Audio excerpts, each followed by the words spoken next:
Our next task is to do a confirmatory factor analysis, which involves a whole bunch of stuff. So let's get going. The first thing we need to do is put our pattern matrix into our Amos program. Now, there's an easy way and a hard way. The easy way is to use my plugin. The hard way is to build it by hand. If you were to build it by hand, here's how it would go, roughly. You would open Amos, which I need to open. Let's see, Amos. There it is.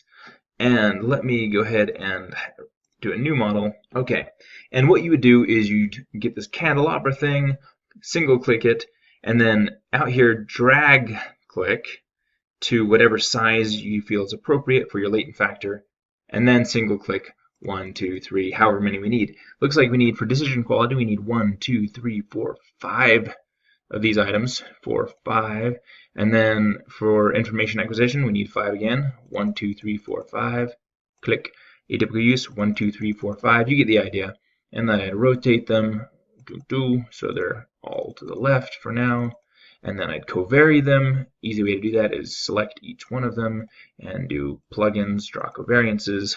Of course it makes it ugly for us. Undo that and we'll just do it manually. Okay, it only draws clockwise, by the way, and make sure you get them all covaried. And I'd move them all around.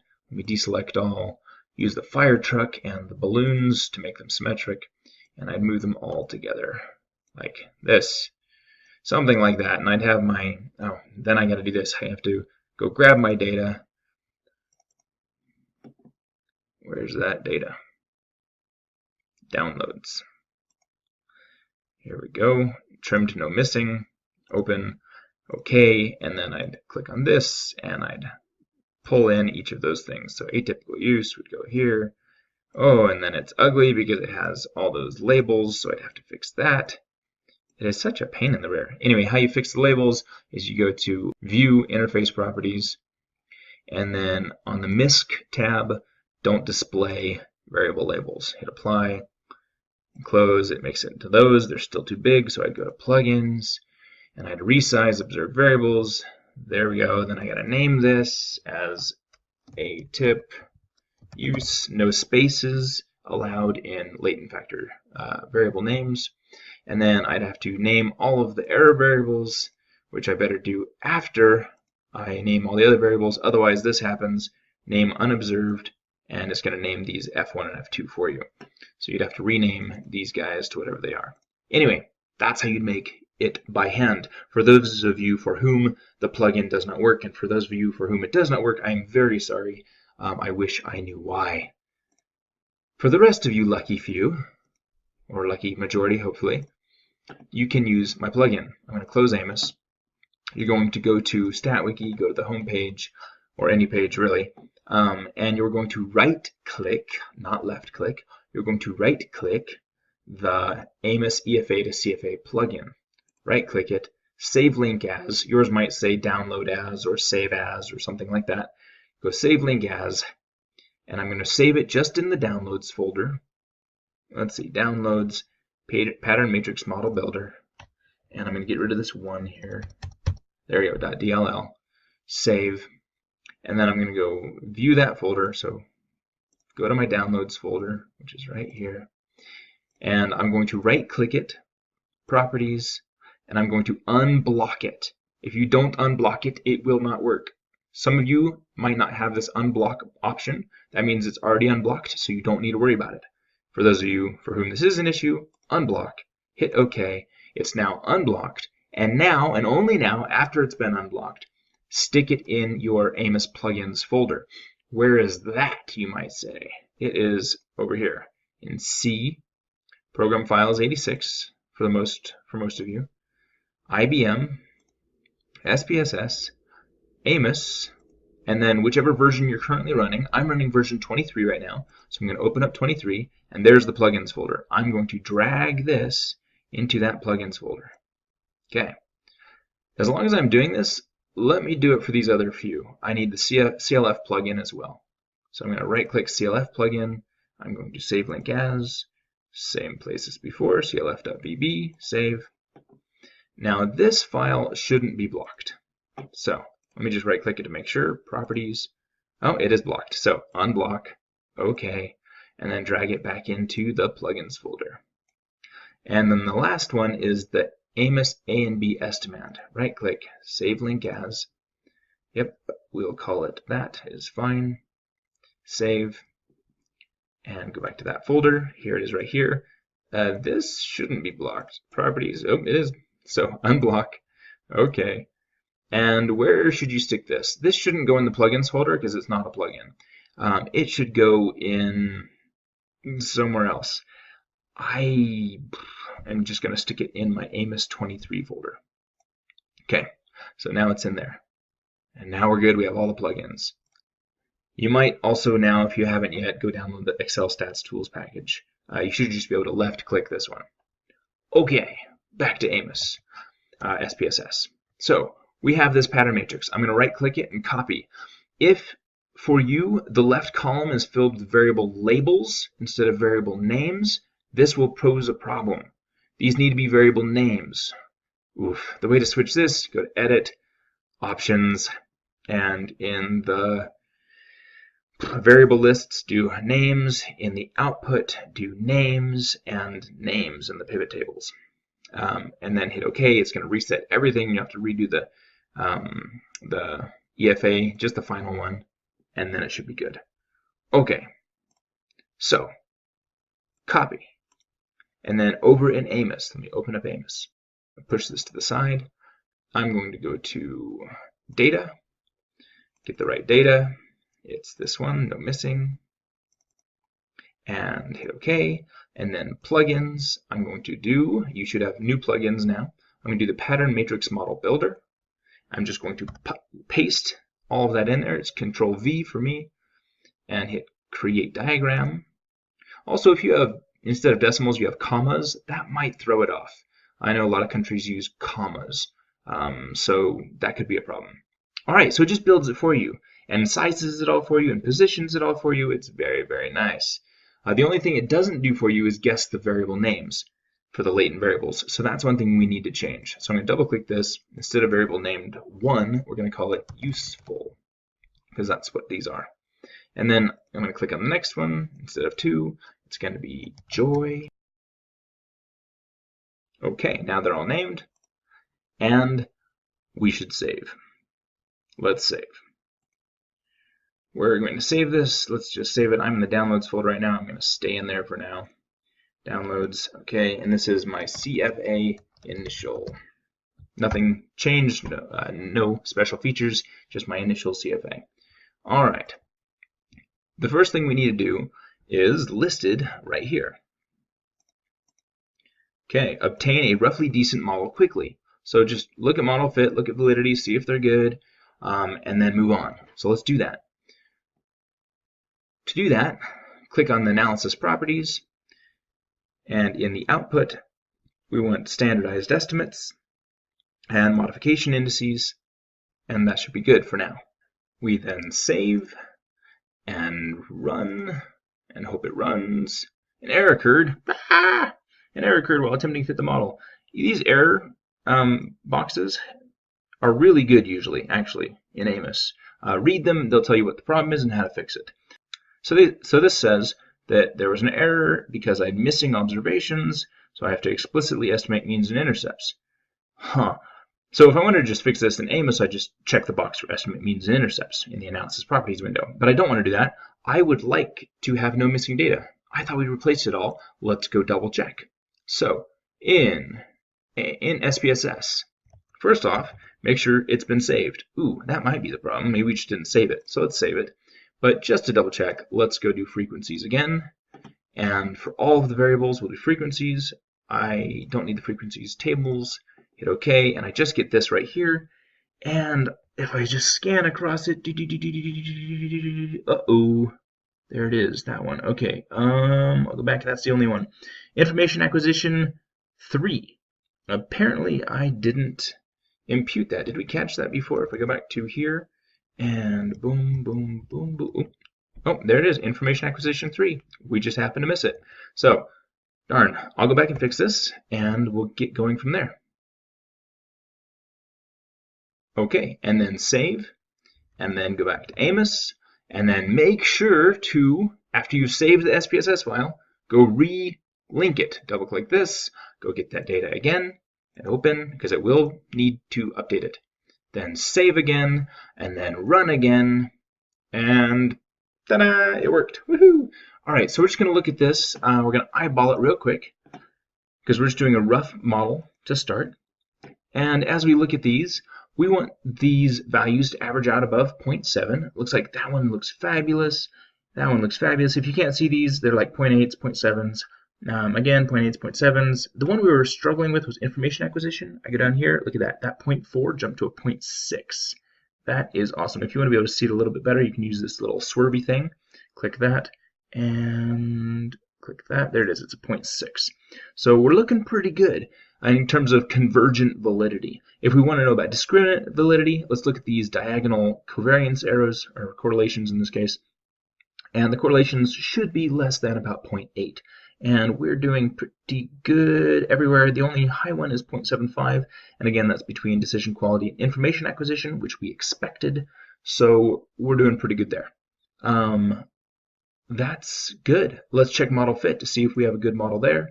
Go look at the output. And let me open this up, go look at model fit, and we have a CFI of 934, not too bad, and a P-close, not where we want it to be. RMSEA is less than 0.06, but not less than 0.05, and this really ought to be above 0.05.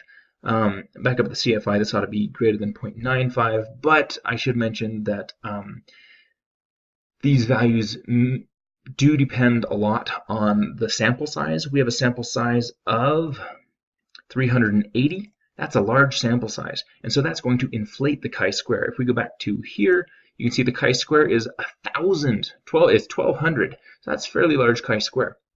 Also, the complexity of the model will inflate the chi-square. From our model, as you can see, it is fairly complex. Lots of variables, lots of parameters. That inflates the chi-square. Look at all those degrees of freedom. So I wouldn't say that's bad. That's pretty good. If I wanted to make it better, I could go look at the modification indices, go look for the biggest one. Oh, that's a lot. Let me narrow this down. Go back here, analysis properties, in the output for modification indices, changes from a 4 to like 20. And what that's going to do is it's just going to set invisible any modification indices that are less than 20. There we go. Now we see just the big ones. And the biggest one is E13 to E14. Well, let's see. E13 and E14 is joy 6 and 7. Most likely scenario, these are highly similar items, and they got to the end of that section of the survey, and they're like, oh, another joy item, just answer the same way. So you can either delete 7 or just covary these errors. So I'll just do that.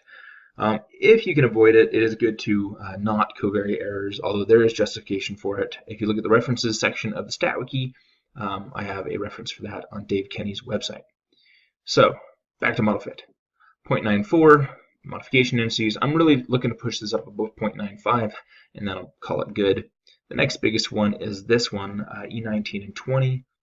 Let's see if we can covary those. Same issue here. They're right next to each other on the survey, and they're towards the end of that set of questions in the survey. So there's a systematic reason for their, or there's a logical reason for their systematic relationship. Model fit, 0.948. Ooh, I'm darn close. And 45, E3 and 4. E3 and 4, same issue here, right next to each other on the survey. Similarly worded questions, no doubt. And model fit, 0.954. Go down to P close, looking fabulous at 0.817, and RMSEA less than 0.05. We're doing great. So we're going to call that good. We're not reporting any of that yet. We're just eyeballing it. Again, if I want to make sure validities are good, I can, now that I've changed these little bits and pieces here by adding covariance arrows, I can go back and look at these. Nothing looks to have changed drastically, so we're good. That is only the first item on this list. Next, configural and metric invariance tests. All right, this is if we're using a grouping variable for multi-group analyses later on, which we are. If we go back to our model down here, our multi-group is gender, so we need to do an invariance test by gender. Now there are several different types of invariance. There's scalar, intercept, configural, metric, all sorts of stuff. We're just going to do these two and call it good. To do a configural invariance test, let me save this first. Okay, now we're going to create two groups, one for each of those genders. So male, new, female, female, there we go, and close. Again, that was just up here. We need to set data for both of those. We already have it for male. Let's set it for female. Same data set. And for the grouping variable, it's gender. And the grouping value for male is 1. Grouping variable for females. I just click in here and hit G, and it jumps me down to gender. Hit OK. Grouping value is 2. We have far fewer females than males in this case. Hit OK, just something to note. And hit OK, and save as. Okay, save as instead of CFA initial, we are on CFA invariance. Okay. And to test configural invariance, you have a freely estimated model, and you run it. And look at the model fit. A freely estimated model with two groups, I should mention. And it gives you model fit across the two groups. So our model fit will have changed. You can see our chi-square has inflated even more because we have two groups. Now if we go to model fit, check the model fit, 0.932, not too bad. Go down to the RMSEA, looks great, P-close looks great. I'm going to check also the SRMR, but these should be sufficient right here. But I'm going to check the SRMR just to be sure. Plugins, standardized RMR. Nothing happens because you have to hit run while that window is open. And look at this, it is less than 0.08, which I believe is the threshold, but it's definitely under whatever the threshold is. So we're good, 0.0412. We have good configural invariance. What would I report in this case? I would say we did a configural invariance test and obtained adequate goodness of fit when estimating a freely, or when analyzing a freely estimated model across two groups. And then maybe in parentheses, I'd stick the CFI and SRMR and RMSEA. And that's my evidence of configural invariance. Now for metric invariance, you want to see if forcing these groups together is substantially different than letting them be estimated freely. So freely, we have a chi-square degrees of freedom of 1905 and 1152. In the Stats Tools package, if you'd like to use that, you can. You would go to the chi-square difference tab, and you'd stick those values in. Those values, 1905. This is the unconstrained model, 1905, and 1152. And then I'd go do a fully constrained model. I am going to save this. It's already saved. Here we go. Plugins. I'm going to name parameters. Almost. I'm actually going to move this constraint. Double click each latent variable. Go to the parameters tab. Type 1 for the variance. Click 1, click 1, click 1, click 1, click 1. And then remove it from the regression line here. This will become important in just a moment. What it's going to do is we're going to name, what this does is it allows us to name the regression lines and then constrain them. So we're going to name parameters and we're going to name the regression weights. Hit OK. Now they're all named and they're forced to be equal across groups. You can see they're named the same thing across groups, which tells Amos that they are the same, i.e. constraining them to be equal. If we run this now, we'll get a different chi-square degrees of freedom. Here we go, 1930 and 1188. So I'll stick those in here, 1930 and 1188. And the answer is they are not different. They are so not different, metrically speaking. So the measures are the same across groups. If this p-value were significant, then they would not be invariant, meaning they would be different. And then we'd have to figure out why, which is a pain in the rear. But essentially what we'd have to do is go look at each of these paths and see which one differs the most based on gender by toggling back and forth here. Or just go to the output and compare those tables. You can go click on regression weights or standardized regression weights, copy this over to Excel. Let me do a new tab here. paste that in here. That's for male, and then I go click down here on female, grab the same table, copy it over, paste it here, and then I do a little difference, maybe call this delta, and equals this minus this, and see which one is the most different. In our case, there aren't going to be a lot of real different ones because these were metrically invariant. But if I wanted to, I could probably sort on this column. Let's see, sort, will it let me? Yep, it did. And the biggest difference we have is on Joy 3.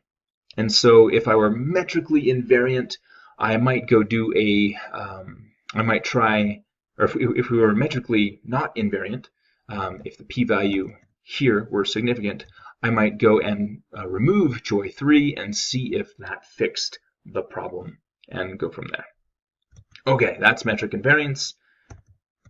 And I think I'm going to stop the video here, and then we'll do these last few in a new video. Actually, first, what would you report for metric invariance? You would say we did a metric invariance test by constraining the two models to be equal and did a chi-square difference test between the fully constrained and unconstrained models and found them to be invariant. P-value equals whatever we had there, 0.916. Ta-da! We are invariant both configurally and metrically. Okay.